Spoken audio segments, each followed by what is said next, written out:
یہ آپ کو گھڑی نظر آ رہی ہے؟ دیکھیں یہ گھڑی، یہ ہمارے ایک نمازی تھے، 5 سال ہو گئے تقریباً، کل بھی بات ہو رہی تھی عشاء میں، ہمارے نعیم بھائی، یہیں ان کو اٹیک ہوا عشاء کی نماز کے بعد، پھر ان کو وہ لے جانے لگے تو رستے میں ہی دم توڑ گیا۔ جب میں نیا نیا اس مسجد میں آیا تھا، 5-6 سال، شاید 6 سال ہے یا 7واں سال، تو یہ گھڑی نہیں تھی اس طرح کی، میں نے کہا یار ایک گھڑی کی تو ترکیب بناؤ، تو انہوں نے ماشاءاللہ اس وقت یہ 10,000 کی تھی، اب تو 20-25 ہزار کی ہو گئی، تو اس وقت انہوں نے یہ گھڑی لا کر لگائی تھی یہاں پر، یہ 5 سال ہو گئے یہ گھڑی ابھی تک لگی ہوئی ہے۔ یہ ان کو ثواب مل رہا ہوگا نہیں مل رہا ہوگا؟ یہ 2 مرتبہ ریپیئر ہوئی ہے، اب اس کی قیمت 20-25 ہزار روپے۔ یہ عملی مثال دی ہے، آپ جو دیتے ہیں نا وہ نظر آتا ہے اور مسجد میں لگتا ہے، تو اچھے دل سے دیں، نہیں دینا تو نہ دیں، اللہ کے کام ہو جاتے ہیں، دینے والے کا نصیب ہے کہ اس کا پیسہ جو ہے نا اللہ کے گھر میں لگ رہا ہے، کسی غریب کی مدد میں لگ رہا ہے۔ یہ گھڑی لگی ہوئی 5-6 سال ہو گئے، ان کو انتقال کیے ہوئے 5-6 سال ہو گئے، آج بھی یہ گھڑی لگی ہوئی ہے۔ اتنے کیسے لوگ، کتنے ایسے نمازی ہیں جن کے پیسے اس مسجد میں لگے ہوں گے، کسی نے پنکھا لگوا دیا ہوگا، کسی نے کیا کروا دیا ہوگا، کسی نے کیا کروا دیا ہوگا، ثواب کا میٹر گھوم رہا ہے، وہ اپنی قبر میں ہوں گے، ان کو ثواب مل رہا ہوگا۔ ایسی کئی مثالیں۔ تو یہاں سے جو اعلان ہوتا ہے نا تو وہ اس لیے ہوتا ہے، ابھی یہ 2.5 لاکھ روپے کا کلر ہوا ہے مسجد میں، اعلان کیا تھا لیکن مجھے لگتا ہے کہ کچھ پیسے کلر کی مد میں نہیں آئے، لیکن کلر ہو گیا،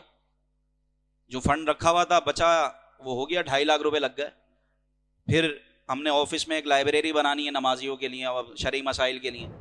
یہ پیچھے دیوار یہ پوری خراب ہوئی ہوئی، ہمارے نمازی بھی بیچارے پریشان بول بول کے، تو اب اس کا اسٹیمیٹ لیا، جس طرح پتھر باہر لگے ہوئے اسی طرح یہ پوری دیوار پر لگوانے کا ارادہ ہے، 3.5 لاکھ روپے کا اسٹیمیٹ ہے، حالانکہ پیسے نہیں ہے، جو 2.5-3 لاکھ روپے تھے وہ لگ گئے، لیکن ہم کوشش کر رہے ہیں، سب سے پہلے ہم اپنی پرسنلی کوشش کرتے ہیں، پھر ہم باقاعدہ یہاں پر اعلان کرتے ہیں۔ تو میں نے ایک اسلامی بھائی کے والد صاحب کا انتقال ہوا تھا ابھی، پتہ نہیں وہ یہاں بیٹھے ہوئے نہیں، میں نے ان سے ویسے ہی کہا یار یہ کام کروانے ہیں، مدرسہ بھی پیچھے بن رہا ہے، والد صاحب کے سالے صاحب کے لیے کچھ دو نا یار، میرا مائنڈ تھا 50-60 ہزار روپے دے دیں گے۔ کل وہ مغرب میں آئے میرے پاس، انہوں نے میرے ہاتھ میں 3 لاکھ روپے رکھے۔ کتنے؟ یہ آفاق بھائی گوائے، یہ باتوں میں لگے ہوئے، میں نے ان کو بلایا، میں نے کہا آفاق بھائی ادھر آؤ یار گلے ملو، بولے کیا ہو گیا؟ میں نے کہا دیکھو بھائی 3 لاکھ روپے آ گئے، یہ بھی چوک گئے، حالانکہ ہماری جیب میں نہیں جا رہے، لیکن خوشی ہو رہی ہے کہ دین کا کام ہو رہا ہے۔ خوشی کتنی ہو رہی ہے؟ میں نے کہا 2 لاکھ مدرسے کی مد میں، 1 لاکھ یہ آفس میں، سامنے پتھر لگیں گے، لائبریری بنے گی، دینی کتابیں آئیں گی اور یہاں شرعی مسائل کا بیان ہوگا۔ اسی طرح کئی اسلامی بھائی ہیں جو یہاں بیٹھے ہوئے دیتے ہیں، تو یہ بظاہر آپ کو نظر نہیں آ رہا، لیکن جب آپ دنیا سے جائیں گے اور قبر میں جائیں گے نا، جو ثواب ملے گا آپ کو انشاءاللہ آپ کی آخرت سنور جائے گی۔ تو ابھی ضرورت ہے یہ ضمناً میں نے بتا دی، یہ مدرسہ بنانا ہے، یہ پتھروں کا کام ہے، یہ پوری دیوار پہ پتھر لگانے ہیں، پیچھے دروازے ہیں، تو یہ سارے جس کو اللہ نے دیا آگے بڑھ کر دو بھائی، باتیں نہیں کرو، اگر آپ کو نہیں دینے آپ نہ دیں،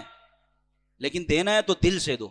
ابھی ہم اعلان کریں گے ڈونیشن کا، اور ابھی کر رہا ہوں کہ آپ دل کھول کر اللہ کی رضا کے لیے مسجد کے معاملات میں جو پتھروں کا کام ہوگا اس میں آپ حصہ ملائیں۔ پیچھے مدرسہ ہمارے کو شروع کرنا ہے، آپ خود جا کے وزٹ کریں، جو اندر فنیشنگ کا کام ہے، ہمارے آفاق بھائی بیٹھے ہوئے ہیں، صدر الاسلام بھائی ہوتے ہیں، ذیشان علی بھائی، ان سے رابطہ کریں،